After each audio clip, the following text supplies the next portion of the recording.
प्रदेश सरकारहरूको औसत बजेट खर्च जम्मा 50% जनशक्ति एवं संरचना अभावले विकास योजना कार्यान्वयन हुन सकेनन्। सरकारले फोन ट्याप मार्फत आफ्ना विरोधीलाई ठेगान लगाउने गरी दूरसञ्चार विधेयक ल्याएको प्रमुख प्रतिपक्षी कांग्रेस सभापति देउबाको आरोप, व्यक्ति विशेषलाई दुःख दिने नियत देखिएको भनाई।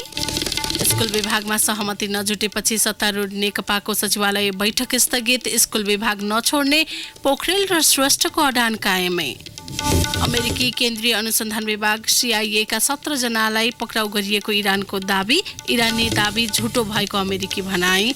र 2020 विश्वकपको एसियाली छनौटको आफ्नो पहिलो खेलमा नेपालले आज कतारसँग खेल्दै सुखद सुरुवात गर्ने राष्ट्रिय टोलीको लक्ष्य। नमस्कार, कान्तिपुर डायरीका साथमा साथी प्रकाश र म इन्द्रलक्ष्मी। समाचार अब विस्तारमा। प्रदेश सरकारहरूले 2 पटक बजेट ल्याइसके। पहिलो बजेट निर्माण र कार्यान्वयन अभ्यास गरेका उनीहरूले गत वर्ष बजेट खासै खर्चिन सकेनन्। साथै प्रदेशको औसत बजेट खर्च करिब 54% मात्र छ। प्रदेश 5ले सबैभन्दा बढी अर्थात् विनियोजन गरेका मध्ये 61% बजेट खर्च गरेको छ। कर्णाली प्रदेशले सबैभन्दा कम अर्थात् विनियोजित बजेटको करिब 35% मात्र खर्च गरेको छ। खर्च भएका मध्ये विकासतर्फको पुँजीगत खर्च झन कम रहेको छ।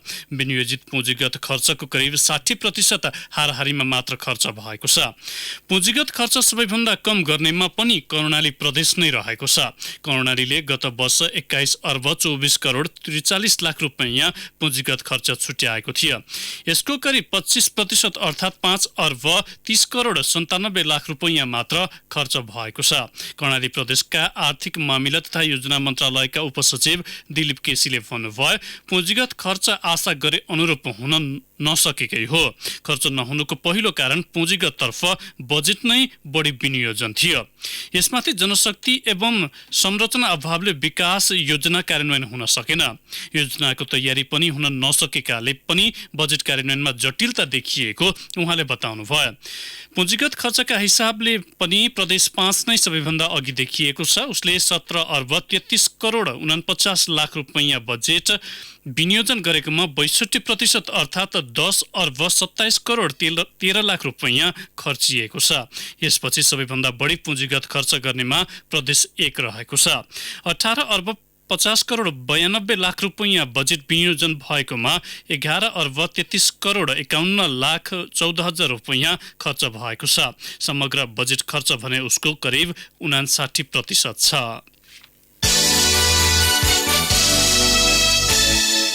बीपी स्मृति दिवसमा शहीद स्मृति प्रतिष्ठानले हिजो काठमाडौँमा आयोजना गरेको कार्यक्रममा बोल्दै कांग्रेस सभापति शेरबहादुर देउवाले सरकारले फोन ट्याप गरी आफ्ना विरोधीलाई ठेगान लगाउने गरी दूरसञ्चार विधेयक ल्याएको भन्दै विरोध गर्नुभएको छ। सरकारले दूरसञ्चार सेवाका माध्यमबाट गाली गर्ने, धम्क्याउने वा अनावश्यक दुःख दिनेलाई 15 लाख रुपियाँसम्म जरिवाना वा 1 वर्षसम्म कैद गर्न सक्ने प्रस्ताव सहितको विधेयक ल्याएको छ। यो विधेयक पारित भएमा सरकारले टेलिफोन ट्याप गर्ने र विरोधीहरूलाई छानी कारबाही गर्न सक्ने भन्दै देउवाले आपत्ति प्रकट गर्नुभएको हो। उहाँले भन्नुभयो, टेलिफोनमा गाली गर्यो भने 1 वर्ष जेल सजाय र जरिवाना रे। देउवाले भन्नुभयो, टेलिफोन ट्याप नगरी गाली गरेको थाहा हुँदैन। विधेयकमा यस्तो व्यवस्था राखेपछि फोन ट्याप हुने त भइहाल्यो। आफ्नो विरोध गर्नेहरूलाई जेल हाल्ने उद्देश्यबाट विधेयकहरू ल्याउने काम भएको भन्दै उहाँले अधिनायकवादी शासनको संज्ञा दिनुभयो। यही हो अधिनायकवादी शासन। उहाँले भन्नुभयो, यसअघि संसदमा दर्ता भएका मिडिया काउन्सिल विधेयक, राष्ट्रिय मानवाधिकार आयोग, सूचना प्रविधि सुरक्षा परिषदका काम कर्तव्य र अधिकार सम्बन्धी विधेयक संसदबाट पारित हुन नदिने देउवाले बताउनुभयो। यी विधेयक संविधान र लोकतन्त्रको मूल्य मान्यता विपरीत रहेको भन्दै देउवाले नसच्याई सरकारले अघि बढाए संसदमा विरोध गर्ने चेतावनी समेत दिनुभयो। यसैबीच कांग्रेसमा संस्थापन र इतर पक्षको अविश्वासका कारण पार्टीको नियमावलीमा अझै सहमति जुट्न सकेको छैन। पार्टीका नेता तथा कार्यकर्तालाई अनुशासनमा बाँध्न नियमावलीमा केही कडा प्रावधान राखिएपछि संस्थापन इतर पक्ष सशंकित छ। पार्टीको नीति तथा सिद्धान्तमा समेत बहस गर्न नपाइने प्रावधान नियमावलीमा ल्याइएको भन्दै इतर पक्षले विरोध जनाउँदै आएको छ। महाधिवेशनको मुखमा आफ्ना विरोध गर्नेलाई तह लगाउनकै लागि यस्तो प्रावधान ल्याइएको संस्थापन इतर पक्षका नेताको टिप्पणी रहेको छ। संस्थापन पक्षका नेताले भने पार्टी संगठन हित विपरीतका गतिविधिलाई रोक्न मात्र अनुशासन र आचार संहितामा केही व्यवस्था थप भएको बताउँदै आएका छन्। कांग्रेस केन्द्रीय सदस्य अर्जुन नरसिंह केसीले पार्टीभित्रै नीति सिद्धान्त र कार्यक्रमबारे बहस गर्न समेत नपाउने गरी नियमावली ल्याएको भन्दै यस्तो व्यवस्था हटाउनु पर्नेमा जोड दिनुभयो। यसैबीच कांग्रेसका वरिष्ठ नेता रामचन्द्र पौडेलले कांग्रेसलाई आम नेपालीको आशा र भरोसाको केन्द्र बनाउन गुट उपगुटको अन्त्य गर्नुपर्ने आवश्यकता रहेको बताउनुभयो। हेटौडामा हिजो बीपी कोइरालाको 37औं स्मृति सभामा उहाँले व्यक्तिभन्दा पार्टी बलियो बनाउनु पर्नेमा जोड दिनु भएको हो। उहाँले भन्नुभयो, अब तपाईहरू देउबा र पौडेल भन्न छोडिदिनुहोस्। कांग्रेस बलियो हुन बीपीको आदर्श सच्चा रूपमा ग्रहण गर्न सक्नुपर्छ। राजनीतिमा इमानदारिता आवश्यक छ। कम्युनिस्टसँग लड्नका लागि ओरल्ली मोरल्ली र पोलिटिकल्ली बलियो हुनुपर्ने अवस्था अहिले देखिएको छ।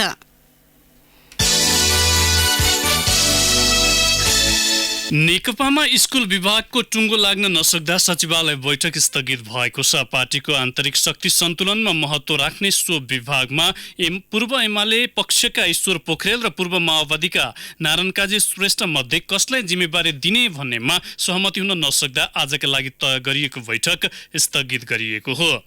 प्रधानमन्त्री निवास बालुवाटारमा अध्यक्षद्वय केपी शर्मा ओली र पुष्पकमल दाहालबीच हिजो 3 घण्टा छलफल भए पनि सहमति हुन सकेन। स्रोतका अनुसार पोखरेलले सो विभाग नछाड्ने अडान राखेपछि ओलीले उहाँकै पक्षमा धारणा राख्नु भएको थियो।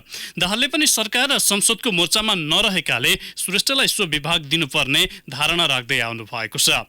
पोखरेल र श्रेष्ठको रस्साकसीमा पार्टीको वैचारिक नेतृत्व पूर्व एमाले कि पूर्व माओवादी लाइनले गर्ने भन्ने सवाल पनि जोडिएपछि सहमति जुट्न मुस्किल परेको हो। वन तथा वातावरण मन्त्री शक्तिबहादुर बस्नेतले आधा दर्जनभन्दा बढी गाडी प्रयोग गरिरहनु भएको पाइएको छ। उहाँले मन्त्रालय, विभाग र प्रकृति संरक्षण कोषका गाडी प्रयोग गरिरहनु भएको हो। यी बाहेक उहाँको सचिवालयले मन्त्रालय र विभागका 4वटा गाडी र 7वटा मोटरसाइकल लिएको छ। 2074मा संशोधित मन्त्रीहरूको पारिश्रमिक र सुविधा सम्बन्धी ऐन 2049मा मन्त्रीले सवारीका निमित्त 1 मोटर, मासिक 265 लिटर पेट्रोल र त्रैमासिक रूपमा 5 लिटर मोबिल मात्र पाउने उल्लेख छ। सरकारी सवारी साधन दुरुपयोगबारे मन्त्री बस्नेतले प्रतिक्रिया दिन चाहनु भएन। मन्त्रालयका प्रवक्ता सहसचिव सिन्धु प्रसाद ढुङ्गानाले मन्त्रीको सचिवालयको विषय भएकाले उतै सोध्न सुझाउनुभयो। जनमानसमा सकारात्मक सन्देश दिन भन्दै वातावरण मन्त्रीका हैसियतमा बस्नेतले साउनदेखि प्रदेश 3002-J4906 नम्बरको विद्युतीय गाडी चढिरहनु भएको छ। मन्त्रालयले असार अन्त्यमा उहाँका लागि 55,46,000 रुपियाँको गाडी किनेको हो। विद्युतीय बाहेक मन्त्रीसँग मन्त्रालय, विभाग र प्रकृति संरक्षण कोषका 4 गाडी छन्। उहाँसँग वन मन्त्रालयको बा2J2201 र गृह मन्त्रालयले उपलब्ध गराएको बा2J1090 नम्बरको कार पनि छ। उहाँले कोषबाट 2 गाडी लिनुभएको छ। मन्त्री कोषका अध्यक्ष समेत रहनुभएका उहाँले सुविधा लिइरहनु भएको हो। कोषका स्रोतका अनुसार उहाँले बा15J3508 नम्बरको स्कर्पियो र 2834 नम्बरको गाडी लिनुभएको छ। कोषको गाडी सांसद समेत रहनुभएकी पत्नी सत्य पहाडीले चढ्ने गर्नुभएको छ। प्रशासन समेत हेर्ने कोषका कार्यकारी निर्देशक दीपक कुमार सिंहले भने मन्त्रीलाई एउटा मात्र गाडी दिएको दाबी गर्दै आउनु भएको छ। कान्तिपुर डायरीमा अब ब्रेकको पालो। कान्तिपुर डायरीमा अब बाँकी प्रसङ्ग। कानुन बिना कार्यविधि, नियम र निर्देशिका बनाएर विभिन्न मन्त्रालय र निकायले आर्थिक दुरुपयोग गरिरहेको पाइएको छ। कानुन बिना राज्यको ढुकुटीबाट खर्च गर्न नपाइने संवैधानिक व्यवस्था विपरीत मन्त्रालय र विभागहरूले आफू खुसी कार्यविधि, नियम र निर्देशिका बनाएर बजेट खर्च गर्ने गरेका छन्।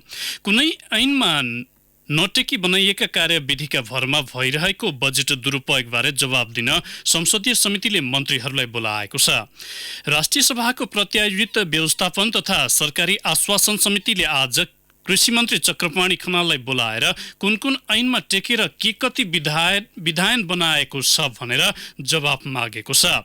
मन्त्री खनालले असार 22 गते संसदमै आफ्नै मन्त्रालयमा कुनै ऐनमा नटेकी बनाइएका कार्यविधि, नियम र निर्देशिकाका आधारमा खर्च हुने गरेको सुनाउनु भएको थियो। समितिले हिजो श्रम, रोजगार तथा सामाजिक सुरक्षा मन्त्री गोकर्ण विष्टसँग विधायनबारे जवाब मागेको थियो। विष्टले ऐन अनुसार नै विधायन बनाएको दावी गर्दै कानुन निर्माणको विधि, प्रक्रिया र सिद्धान्त के हुने भन्ने बारे संसदमा छलफल चलाउन आवश्यक भएको बताउनुभयो। उन्नाइसौँ शताब्दीमा आविष्कार भएको रेल र 20औँ शताब्दीको आविष्कार हवाई जहाजका भरमा चलिरहेको दुनियाँलाई 21औँ शताब्दीले त्योभन्दा तीव्र गतिको केही दिनेवाला छ। जरुर, वैज्ञानिकहरू भन्दैछन् अबको केही वर्षमै हाइपरलूप सेवामा हाजिर हुनेछ। जहाजभन्दा सुरक्षित र कुनै पनि रेलभन्दा छिटो कुद्ने गरी परिकल्पना गरिएको हाइपरलूपको तीव्र गतिमाथि आइतबार मात्रै अमेरिकाको लस एन्जलसमा विश्वव्यापी प्रतियोगिता भएको थियो, जसको विजेता समूहमा एक नेपाली युवा पनि सामेल छन्। जर्मनीको टेक्निकल युनिभर्सिटी अफ म्युनिकमा रहेका विद्यार्थी दिनेश पौडेल र उनका सहपाठी टोलीले सबैभन्दा छिटो कुद्ने हाइपरलूपको पोड बनाएर संसारभरका प्रतिस्पर्धीलाई उछिनिएको हो।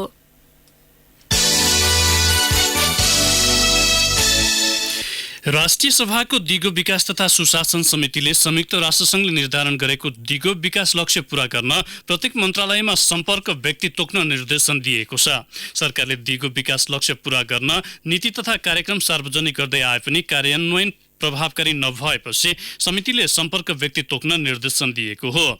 समितिको हिजोको बैठकले लक्ष्य पूरा गर्न सञ्चालित कार्यक्रम, बजेट, कार्ययोजना लगायतका विषय समितिलाई जानकारी गराउन पनि पत्राचार गरेको छ। जिम्मेवार व्यक्ति नहुँदा मन्त्रालयको कार्ययोजना र लक्ष्य पूरा गर्न कठिन भएको समितिको भनाइ छ।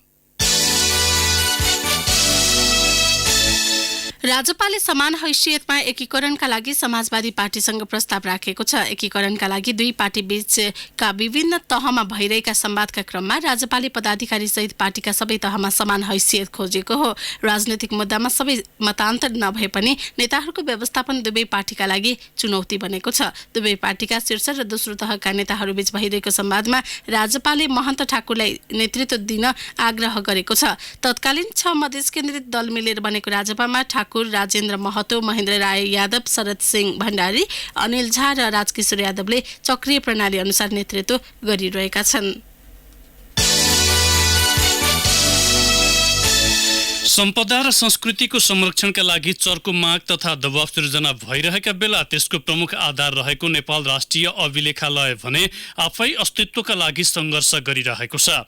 अभिलेखालयलाई जति बेला सर्वोच्च अदालतको पत्र प्राप्त हुन्छ त्यहाँ एक प्रकारको डरको स्थिति उत्पन्न हुने गरेको छ। सर्वोच्च अदालतले केही वर्ष यता नियमित अन्तरमा अभिलेखालय रहेको भवन र जग्गा खाली गरिदिन पत्र काट्दै आएको छ। सर्वोच्च अदालतको सिफारिसमा मन्त्री परिषदको बैठकले राष्ट्रिय अभिलेखालयको भवन र जग्गा गरेर 13 रोपनी सर्वोच्च अदालतलाई दिने निर्णय गरेपछि छाएको अन्यलता अझ चर्केको छ। यस्तोमा ऐतिहासिक पुरातात्विक वस्तु सम्पदा र अभिलेखको संरक्षण गर्नुपर्नेमा रामशाह पथ माइतीघर स्थित राष्ट्रिय अभिलेखालय सरकारसँग सहयोगको याचना गर्न बाध्य बनेको हो। सरकारले लागू गरेको मालवस्तु तथा ढुवानी साधनको अनुगमन प्रणालीको विरोधमा एक सातादेखि भइरहेको ढुवानी बन्दले भन्सारमा 1.5 अर्बभन्दा धेरै राजस्व असुली प्रभावित भएको छ। भैरहवा लुम्बिनी करिडोरका 1 दर्जन सिमेन्ट उद्योगले उत्पादन बन्द गरेका छन्। बजारमा खाद्यान्न लगायत निर्माण सामग्रीको अभाव हुन थालेको छ। अविरल वर्षासँगै आएको बाढीले जनकपुर र विराटनगरमा निर्माणका क्रममा रहेको रेलको लिक बगाएको छ। धनुषाको इनरुवा स्थित भारतीय सीमा क्षेत्रमा लिकमुनिको माटो बगाएको छ भने जोगबनी विराटनगर खण्डको कस्टम यार्ड नजिकै रहेको स्टेसनको पर्खाल बाढीले भत्काएको छ। रेल विभागका महानिर्देशक बलराम मिश्रले भन्नुभयो, जयनगर इनरुवा खण्डमा लिक निर्माणपछि रेल चलाएर परीक्षण भइसकेको छ। लिक निर्माण भइरहेको ठाउँमा बाढीले केही क्षति पुर्याएको छ। अहिले वर्षातको समय छ, पानी नसुकी काम हुँदैन, अब भदौबाट मात्र बाँकी काम हुन्छ। अब केही समाचार संक्षेपमा। विपदमा परि वैशाख यता 195 जनाको मृत्यु भएको छ। बाढी पहिरो, चट्याङ, आगलागी, हावाहुरी लगायत विपदमा परि उनीहरूको मृत्यु भएको गृह मन्त्रालयले जनाएको छ। नेपाल आउने विदेशी पर्यटक मध्ये अधिकांशको पासपोर्ट हराउने गरेको पर्यटक प्रहरीको तथ्याङ्कले देखाएको छ। भ्रिकुटी मण्डपस्थित पर्यटक प्रहरी इकाइका अनुसार आर्थिक वर्ष 74-75 मा पर्यटकले इकाइमा दर्ता गराएका 619 वटा उजुरी मध्ये 450 वटा पर्स तथा सानो झोला हराएका निवेदन रहेका थिए। उपत्यकाका 3 जिल्लामा मात्रै 100 रोपनीभन्दा बढी जग्गा रहेको नेपाल बाल संगठन आफू भने टहरामा बसेर कामकाज धानिरहेको छ। नक्साल स्थित केन्द्रीय कार्यालयको भवन भूकम्पले भत्काएर जीर्ण बने यता काम चलाउ बनेको हो। थाइल्याण्डमा विचल्लीमा परेका 10 नेपाली विद्यार्थीलाई बैंकक स्थित नेपाली दूतावास र गैर आवासीय नेपाली संघको समन्वयमा घर फर्काइएको छ। होटल व्यवस्थापन पढ्न गएका विद्यार्थी परामर्शदाता संस्थाले बताए अनुसारको सुविधा नपाएपछि 4 महिनादेखि अलपत्र रहेका थिए। र तत्कालीन प्रधानमन्त्री बीपी कोइरालाले विक्रमसम्म 2016मा शिलान्यास गरेको खगेरी नहरमा मध्य बर्खामा समेत पानीको खडेरी हुन थालेको छ। यो चितवनको समाचार हो। 2 मिटर पानी हुनुपर्ने नहरमा अहिले जम्मा 30 सेन्टिमिटर मात्रै पानी रहेको बताइएको छ। पश्चिम चितवनको 6000 बिघा खेतलाई सिँचाइ गर्ने नहरमा पानी नहुँदा रोपाइ नै प्रभावित बनेको छ। कान्तिपुर डायरीमा फेरि पनि ब्रेकको पालो। कान्तिपुर डायरीमा अब आर्थिक प्रसङ्ग। हरियो तरकारीको मूल्यले बजार तातिरहेका बेला व्यवसायीले ताजा मासुको मूल्य पनि बढाएका छन्। पोल्ट्री तथा मासु व्यवसायीले बाढी पहिरो र दानामा भन्सार वृद्धि भएको बहानामा मूल्य बढाएका हुन्। नेपाल माछा मासु व्यवसायी सङ्घ पोल्ट्री व्यवसायी मञ्च भ्याली कोल्ड स्टोरका अनुसार मूल्य 10 देखि 15% वृद्धि भएको छ। पोल्ट्री व्यवसायी मञ्चका पूर्व अध्यक्ष शङ्कर कडेलले भन्नुभयो, कच्चा पदार्थको मूल्य बढ्यो, बर्ड फ्लूको हल्लाले किसान घाटामा गए, उत्पादन लागत नउठेपछि किसानले चल्ला हालेका छैनन्। यसले गर्दा कुखुराको मूल्य 15% बढेको छ। मञ्चका अनुसार मुलुकभर दैनिक 10 लाख कुखुरा खपत हुन्छ। अहिलेकै अवस्थामा उत्पादन 40% घटेको उहाँले बताउनुभयो। व्यवसायीका अनुसार कुखुराको माग बढ्दो छ। भन्सार दर वृद्धिले उत्पादन लागत नउठेको व्यवसायीहरू बताउँछन्। कुखुराको मासुको होलसेल मूल्य नै 350 पुगेको छ भने खसीको मासु 1300 पुगेको छ।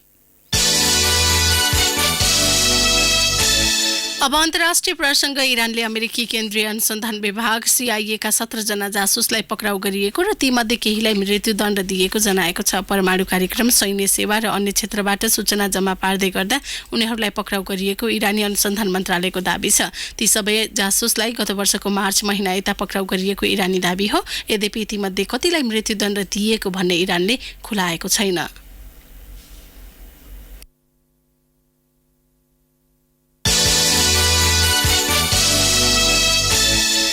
अब खेल प्रसङ्ग। नेपालले आज कतारसँग खेलेर विश्व 2020 को एसिया छनौटको यात्रा सुरु गर्दैछ। हिजो सिङ्गापुरमा सुरु भएको प्रतियोगितामा प्रमुख दावेदार नेपालको उद्देश्य यसबाट ग्लोबल छनौट हुँदै विश्व 2020 मै पुग्नु रहेको छ। नेपालले 10 वर्षपछि कतारसँग 2020 क्रिकेटमा प्रतिस्पर्धा गर्न लागेको हो। युएईमा सन् 2009 मा भएको एससीसी 2020 को पछिल्लो भेटमा नेपालले कतारलाई 6 विकेटले पराजित गरेको थियो। कतारसँग नेपाललाई त्यो मिठो बदला थियो। त्यसको 2 वर्ष अघि कुवेतमा नेपाललाई कतारले एससीसी 2020 कपको पहिलो संस्करणमा 3 विकेटले पराजित गरेको थियो। त्यसै नेपालले फड्को मार्दै आएको छ भने कतार जहाँको त्यही छ। नेपाल 2020 अन्तर्राष्ट्रिय वरियतामा 11 र कतार 21औं स्थानमा रहेका छन्। सिङ्गापुरको इन्डियन एसोसिएसन क्रिकेट मैदानमा नेपाली समयअनुसार अहिले 7:15 नेपाल र कतार बीचको खेल सुरु हुनेछ।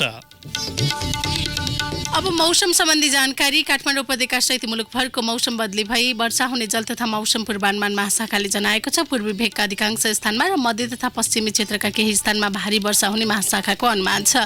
केही बेर अघि 21.2 डिग्री सेल्सियस मापन गरिएको काठमाडौँ उपत्यकाको अधिकतम तापक्रम आज 28 डिग्री सेल्सियससम्म पुग्नेछ। सूर्योदय बिहान 5:22 भयो भने सूर्यास्त साँझ 6:59 हुनेछ। हवस् त यिनै प्रसङ्गसँगै कान्तिपुर डायरीको यो बुलेटिन यही सकिन्छ। साथी प्रकाश र म इन्द्रलक्ष्मी बिदा हुन्छौँ। नमस्कार। सूचना र मनोरञ्जनको संवाहक रेडियो राष्ट्रको रेडियो कान्तिपुर।